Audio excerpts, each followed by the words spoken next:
O Livro dos Espíritos, parte 4, das Esperanças e Consolações, capítulo 1, das Penas e Gozos Terrestres.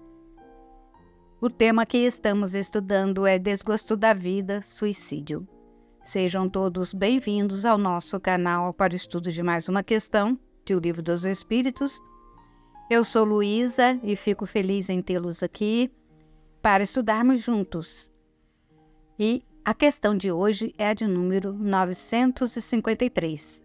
Allan Kardec pergunta aos espíritos superiores: quando uma pessoa vê diante de si um fim inevitável e horrível, será culpada se abreviar de alguns instantes os seus sofrimentos, apressando voluntariamente sua morte?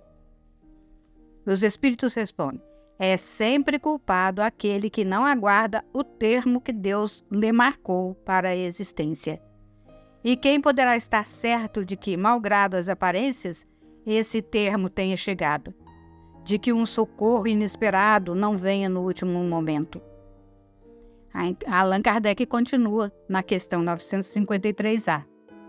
Concebe-se que, nas circunstâncias ordinárias, o suicídio seja condenável, mas estamos figurando o caso em que a morte é inevitável e em que a vida só é encurtada de alguns instantes.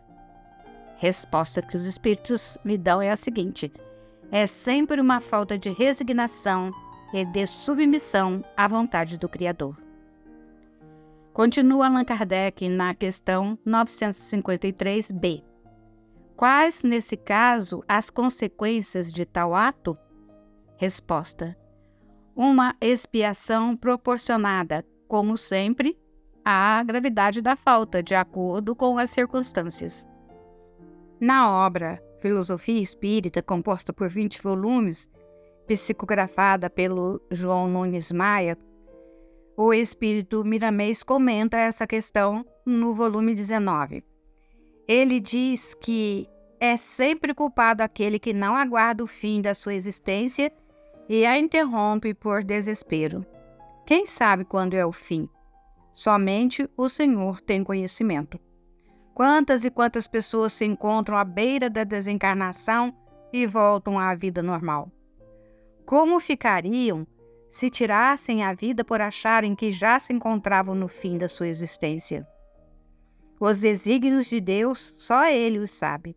Compete ao homem, e mesmo a nós no plano espiritual, obedecer às leis que vigoram sob a ação do pensamento do Criador.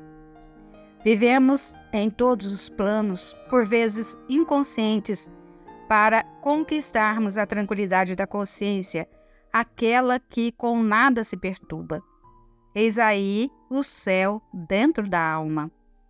Mas enquanto não chegarmos a esse estado, haveremos de passar por muitas tribulações, e a terra é lugar delas, nos apresentando muitos convites ao mal.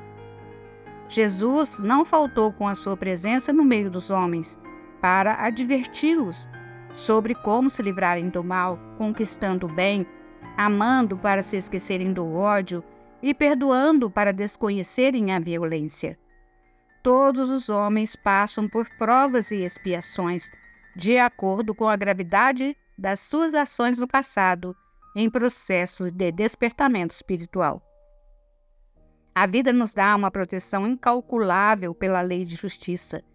Não percas a paciência em momento algum, porque Deus se encontra fora e dentro de nós, nos falando e fazendo-se entendido sobre as leis a serem obedecidas. Aquele companheiro que já reconhece o Cristo interno como sendo motivo de glória, deve dar a sua vida em favor de muitos que o cercam e não tirar a sua própria vida. Tal como o Filho do Homem, que não veio para ser servido, mas para servir e dar a sua vida em resgate por muitos. Mateus capítulo 20, versículo 28. Estendamos, pois, a nossa vida em benefício dos que nos cercam, ajudando-os a se livrarem das investidas das trevas. Esta é a nossa missão, e não a de cortar o fio da vida na carne, por simples tentações que por vezes chegam aos nossos ouvidos. Quem ouvir as insinuações do mal é sempre culpado por ter recebido a razão para discernir. Passa adiante e serve em nome de Jesus.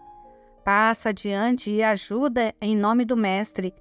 Passa adiante e orienta pelos processos do amor, porque a caridade é pródiga em modalidades de ser útil.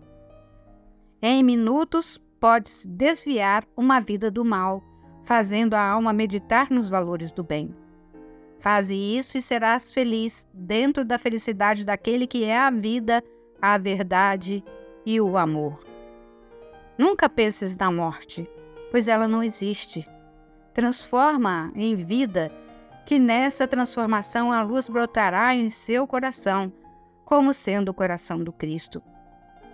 É sempre culpado aquele que conhece os processos de fazer o bem e não faz, que conhece o perdão e não perdoa, que conhece o amor e não ama. Escuta o chamado e sê escolhido de Deus para semear a vida por onde passares. Assim a vida mais ampla te acompanhará, sendo integrada no teu ser como bênção de Deus para a tua verdadeira paz.